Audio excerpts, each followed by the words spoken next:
Bonjour à toutes et à tous et bienvenue sur Radio J. Merci d'être avec nous jusqu'à 16h30 pour une nouvelle émission pleine de surprises. Il est l'identité musicale des gens du Nord, enfants de tout pays, avec 60 ans de carrière et 50 millions d'albums vendus. Enrico Macias n'a de secret pour personne, mais voyons encore avec lui si cet oriental sentimental peut encore parler de lui, avec ses mystères, ses peines et ses joies en 2022, notamment avec sa tournée qui le mène le 2 et 3 avril 2022, donc prochain à l'Olympia, et le 16 avril 2023 au Palais des Congrès. Enrico est-il un homme heureux, un papy comblé, un oriental que la vie a satisfait malgré la distance de la terre qu'il a tant aimée? Dans l'envers du ciel bleu, du décor, allons de l'avant avec Gaston, plus vrai que jamais, en direct aujourd'hui sur notre Facebook Live, radioj.fr et sur Radio J. Bonjour Enrico Macias. Bonjour. C'est un plaisir de vous avoir. C'est Cyrielle Sarah. Sarah, ça marche aussi. Cyrielle, ça marche très bien. On va démarrer cette émission avec une mise en condition adéquate, si vous voulez bien. Il est 15h, c'est la cérémonie du thé. Et on va tout de suite appeler Martine Abergel, venue tout droit de Casa, pour nous faire plaisir avec du thé chaud et des gâteaux. Et comme on a tous un petit peu mal à la gorge en ce moment, eh bien c'est une bonne idée. On fait rentrer Martine tout de suite sur l'antenne de Radio J. Bonjour. On est ravis. Alors, on a vraiment le vrai thé marocain à l'antenne qui va être servi par Martine Abergel. Merci beaucoup, Martine, d'être avec nous. Du thé et des gâteaux dans quelques minutes. On est donc en condition pour une très belle émission. Merci. Enrico, ou devrais-je dire Gaston Grenacia. Démarrons cette émission alors par le début. Vous êtes né le 11 décembre 1938 près de Constantine en Algérie. Mais vous passez beaucoup de temps avec vos grands-parents installés à Jemap. Est-ce que Jemap, c'est bien devenu la ville d'Azaba désormais? C'est ça. C'est à 70 km de là, donc à Jemap, devenu Azaba, que vous grandissez dans une tendre insouciance. Quelles odeurs, quels souvenirs avez-vous gardés, et notamment celle du thé qu'on va déguster dans quelques instants? Bien, écoutez, d'abord c'est mon enfance. Toute mon enfance, je l'ai passée à Jemap, à Azaba. Et c'était aussi l'affection de mes grands-parents que j'ai gardé. Vous savez, ce que je me rappelle de Azaba, c'est les cigognes. Il y avait beaucoup de cigognes. Voilà. Et ces cigognes, qu'est-ce qu'elles représentaient pour vous quand vous étiez petit? C'est vrai que c'est dur de retrouver des cigognes aujourd'hui. Donc ça reste des souvenirs. Ça représentait le beau temps. Ça représentait, je sais pas moi, le bonheur de vivre. Pour moi, l'enfant que j'étais à ce moment-là, j'étais tellement heureux de vivre, même si j'ai eu une chute à la suite dans le magasin de mes grands-parents. Je suis tombé d'une échelle. Je sais pas ce que je voulais faire. J'étais tout petit, hein. Et je me suis fait mal. Et ma grand-mère, elle m'a soigné. Mais mieux qu'un docteur. Elle mettait ses mains et ça me passait. Il n'y a jamais mieux que les grands-parents pour soigner les petits bobos. Ouais. Je crois que votre grand-père était cordonnier, c'est ça? Non. Mon grand-père était, avant d'avoir le magasin, il était cordonnier. Ouais. Et c'est vrai, oui, j'avais oublié. J'ai jamais connu comme cordonnier. Hein. Oui, ça c'était les prémices. Alors vous avez baigné dans un univers musical depuis votre plus tendre enfance, avec votre grand-père qui jouait aussi de la flûte, un père comptable devenu musicien violoniste, qui tournait dans l'orchestre de Raymond Léris, dit Cheikh Raymond, et qui vous enseignait le malouf, musique traditionnelle arabo-andalouse de Constantine, que vous avez repris. Oui. Ce qui fait que rapidement, finalement, vous suivez les traces de votre papa. Finalement, oui, mais c'est l'hérédité et c'est la transmission. Et puis aussi, grâce au chef d'orchestre de mon père, c'était aussi le grand maître de cette musique. Et quand il m'a entendu jouer de la guitare, il m'a tout de suite intégré dans l'orchestre. Dans l'orchestre donc de Cheikh Raymond, qui est devenu votre beau-papa par la suite. Par la suite. Il paraît que jeune, vous étiez un peu bagarreur, Enrico. Est-ce que c'est vrai? Oui. J'étais un peu nerveux, j'étais un peu bagarreur. Quand je souffrais d'une certaine injustice, je me bagarrais facilement. Ouais. Bon, en tout cas, aujourd'hui, vous êtes très paisible. Je vous ai vu attendre de façon très patiente le début de cette émission. Mais avec l'âge, on n'est plus bagarreur. Avec l'âge. Alors on retourne au début. En 1956, après l'obtention de votre baccalauréat, vous acceptez un poste d'instituteur et vous continuez à pratiquer la guitare, bien sûr.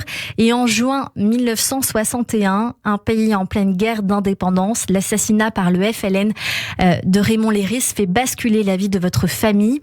Votre maître de musique, maître à penser et beau-père, dont vous épouserez la fille Suzy un an plus tard. Savez-vous aujourd'hui pourquoi il a été tué, ce maestro, dans quelles conditions ? On n'a jamais su vraiment. C'était une époque où beaucoup de gens étaient assassinés. C'était des attentats terroristes. On a tué tonton Raymond. C'était vraiment... on a assassiné la culture algérienne. En même temps. Et on assassinait le représentant de la communauté juive de Constantine. Parce qu'il était très religieux. Mais c'était tellement un grand musicien de cette musique dont les origines sont judéo-arabes, judéo-berbères arabes. Et tonton Raymond était tellement un grand artiste que en l'assassinant, on a fait partir toute la communauté juive de Constantine, pratiquement, quoi. Enrico, cette histoire, elle a conditionné votre vie, finalement. Oui, mais elle m'a fait mal. Cette histoire me fait mal jusqu'à présent. J'ai toujours cette douleur. Cette douleur. J'ai toujours cette douleur. Et tonton Raymond, qui était un homme merveilleux, un grand artiste, un chanteur. Comment on peut tuer quelqu'un comme ça? Comment on peut assassiner quelqu'un comme ça? Jusqu'à maintenant, j'arrive pas à comprendre. Enrico Macias, un mois plus tard, vous quittez tous l'Algérie, votre famille et vous, pour la France, destination Argenteuil. Qu'est-ce que vous ressentez à ce moment-là? J'étais orphelin, donc encore de tonton Raymond, j'en reparle parce que c'était très important. Et de votre pays? Et en même temps de mon pays, parce qu'on était parti définitivement. Je suis jamais retourné d'ailleurs. Et c'était... parce que je suis parti en même temps que mes grands-parents.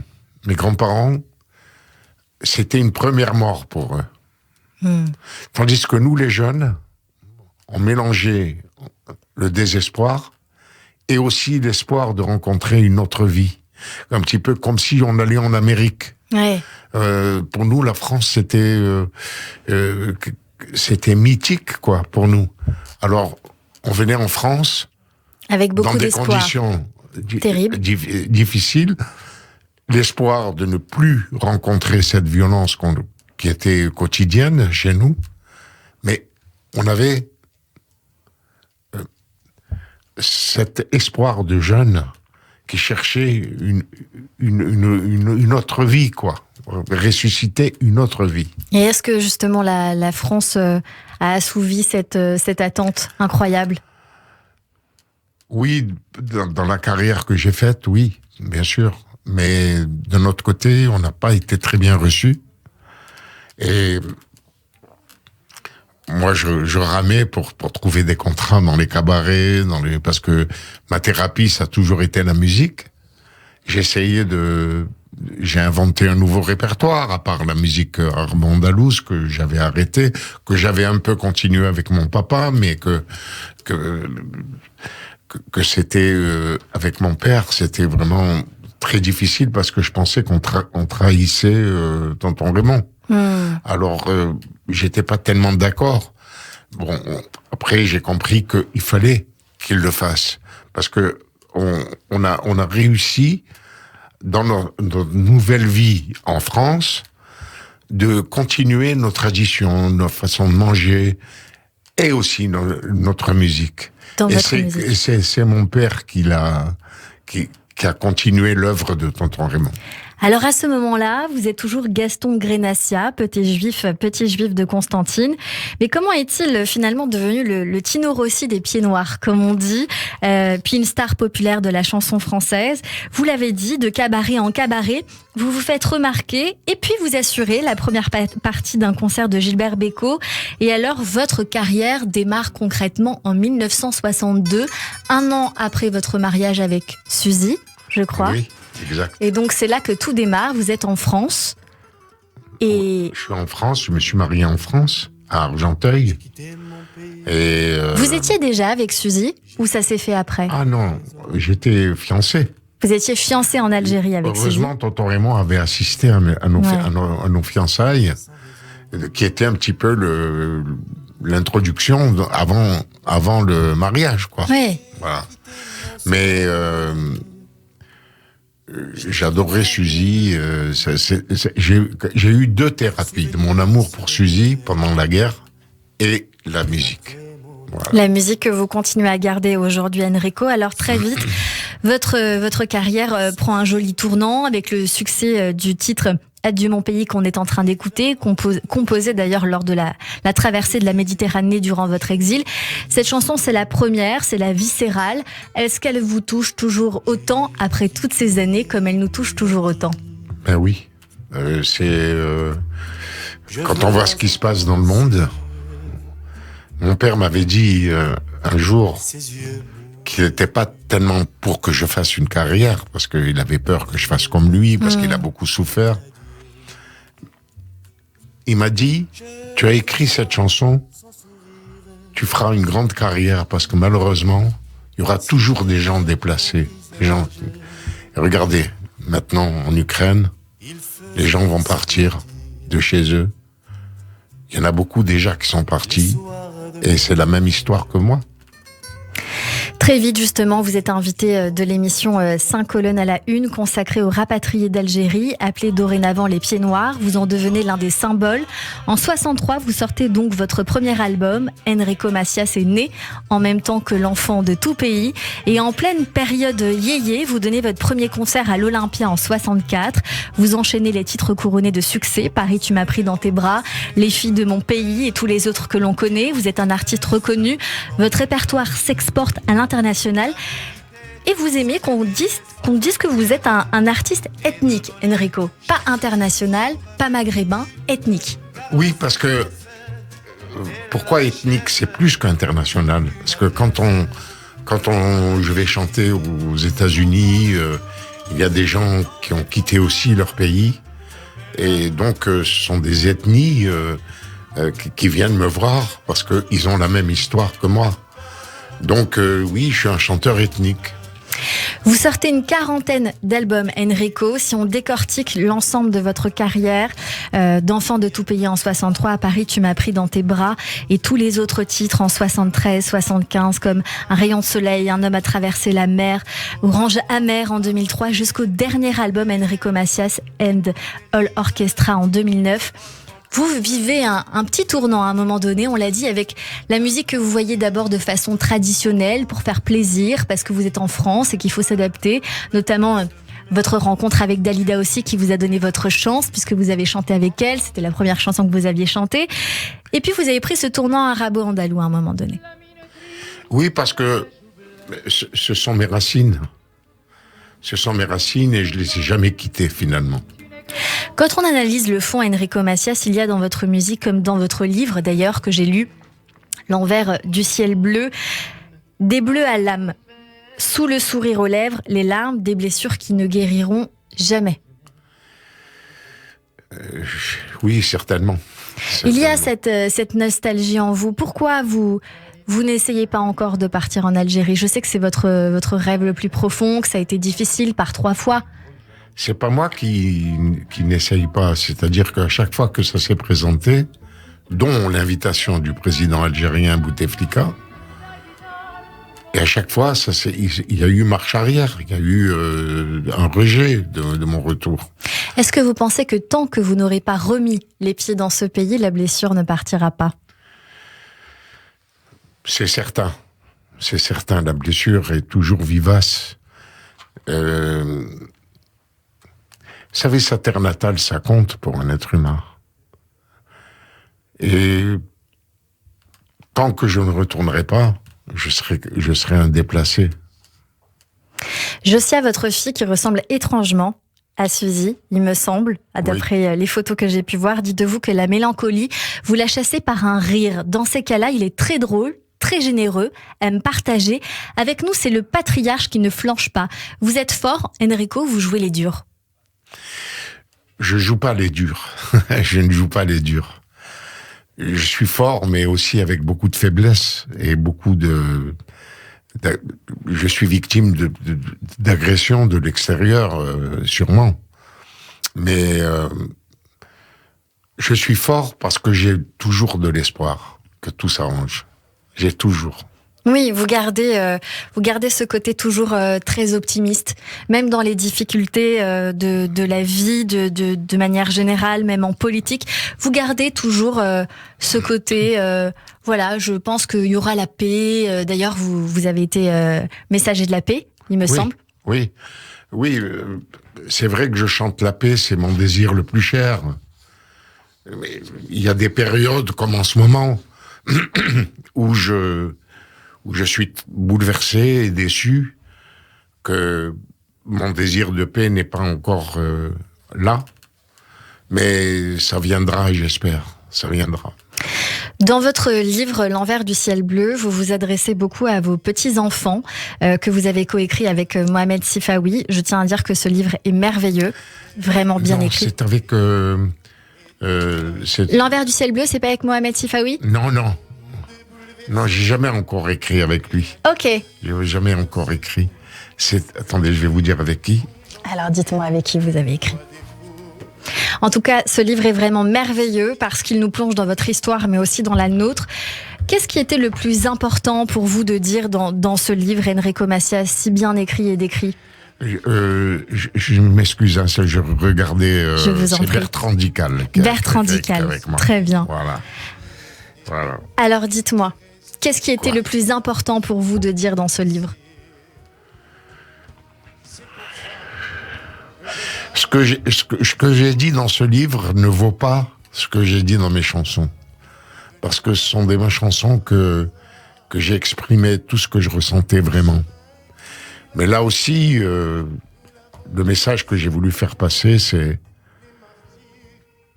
message de fraternité encore. De fraternité, on apprend toute votre histoire et j'ai quand même la sensation que vous l'offrez à vos petits-enfants aussi. Oui, parce que je voulais que mes petits-enfants, qui connaissaient un peu mes chansons, mais ne connaissaient pas un peu mon histoire. Votre histoire. Vous nous avez parlé de politique tout à l'heure, Enrico Macias. Il y a quelque temps, sur cette antenne, en octobre 2020, vous aviez annoncé dans l'émission Les Enfants de la République de Frédéric Aziza sur Radio J que vous quitteriez la France si Marine Le Pen remportait l'élection présidentielle en 2022. Qu'est-ce que vous ferez maintenant que nous sommes aux portes de la présidence ? Écoutez, si j'ai dit ça, je me suis un petit peu égaré. J'aimerais pas parler de ça parce que je veux pas influencer les électeurs. Non, je ne sais pas. Mais en tout cas, si les extrémistes arrivent au pouvoir... Éric Zemmour ? Je veux pas parler d'Éric Zemmour, ni de personne. Je vais parler de Marine Le Pen parce qu'à l'époque, elle représentait l'extrême. Et Éric Zemmour aussi, sûrement. Mais je veux pas encore m'impliquer dans les élections et comme je me suis impliqué pour Nicolas Sarkozy, qui m'a porté énormément préjudice et que je ne regrette pas de l'avoir fait. Mais je m'arrête maintenant parce que j'ai pas trouvé l'homme providentiel qui me ferait plaisir d'être à la tête du pays. On va poursuivre, Enrico, avec encore votre carrière après la musique. La comédie a aussi tardivement jalonné votre vie. Vous adorez ça, d'abord avec une pièce de théâtre de Jean-Luc Moreau, je crois. Ensuite, au cinéma, Des clics et des claques, La vérité si je mens 2 et 3, Un ticket pour l'espace, Monsieur Molina, Coco, Bienvenue à bord. Et plus récemment, Family Business sur Netflix en 2019 pour 2 saisons avec vous, avec Jonathan Cohen, Gérard Darmon. 3 saisons. Vous étiez dans la 3e aussi. Oui, dans les 3.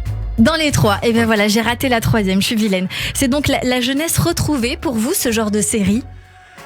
C'est une récréation. Ouais. C'est une récréation parce que c'est vraiment très sympa. Les gens ont adoré, surtout les jeunes. Ont beaucoup aimé cette série, et moi aussi. C'est important pour vous de rester dans le coup, justement, avec les jeunes qui vous suivent dans les séries, ou même quand vous rencontrez Kenji Girac ou Amir Haddad qui chantent vos chansons. Je fais pas ça pour rester dans le coup, je fais ça naturellement, c'est tout. Donc vous êtes dans le coup, Enrico Macias, toujours dans le coup. J'ai jamais été à la mode, parce que la mode, ça s'en va vite, hein, mais je suis toujours là. La mode se démode, mais vous êtes indémodable, Enrico Macias. Il y a un attachement particulier, je crois, avec Kenji, parce qu'il fait partie de ces gens du voyage que vous avez contribué à faire connaître. Il me semble que les Gypsy Kings, c'est vous? Oui, ils s'appelaient à l'époque les Los Reyes. Et je les ai écoutés sur la plage à Saint-Tropez. Et je les ai invités chez moi à la maison pour jouer. Et puis, en septembre, c'est-à-dire on était au mois d'août, et au mois de septembre, j'étais à l'Olympia. De la plage, je les ai emmenés à l'Olympia.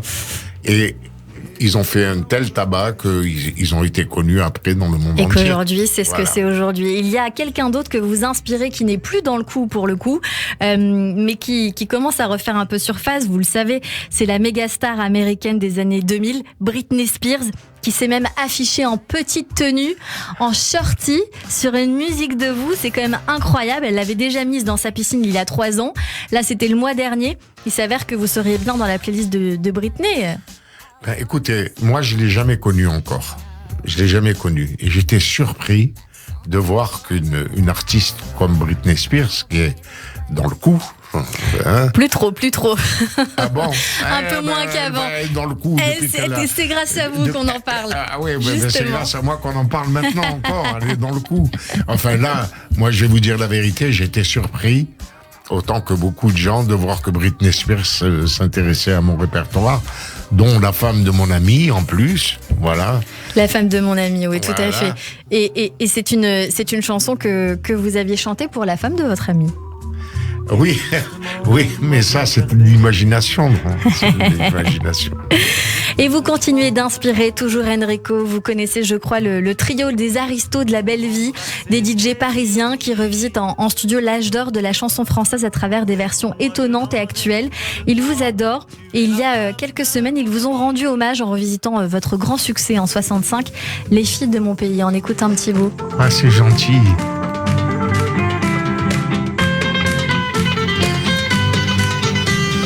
Sachez que le titre tourne maintenant en boucle dans les restaurants Hype de Megève, Courchevel et Paris. Vous l'aviez déjà entendu, Enrico, cette chanson, cette reprise? Cette reprise, non. Oui, c'est revisité version DJ. C'est ma guitare qui jouait là. Oui, c'est votre guitare, mais c'est remixé comme on dit. Revisité. C'est un remix. Voilà, là, je voyais que je suis dans le coup. Vous restez dans le coup. Et justement, on reste dans le coup avec vous, Enrico Macias. On va poursuivre cette émission comme toujours jusqu'à 16h30. On continue à parler avec vous et de vous dans cette émission. Dans un instant, nos chroniqueurs nous rejoignent pour découvrir vos goûts culturels qui en disent long sur votre personnalité. Ce sera avec nos chroniqueurs Christophe Barbier, Jérôme Goulon et Jérém Rache. Dans un instant, le rappel des titres, reste avec nous sur Radio J.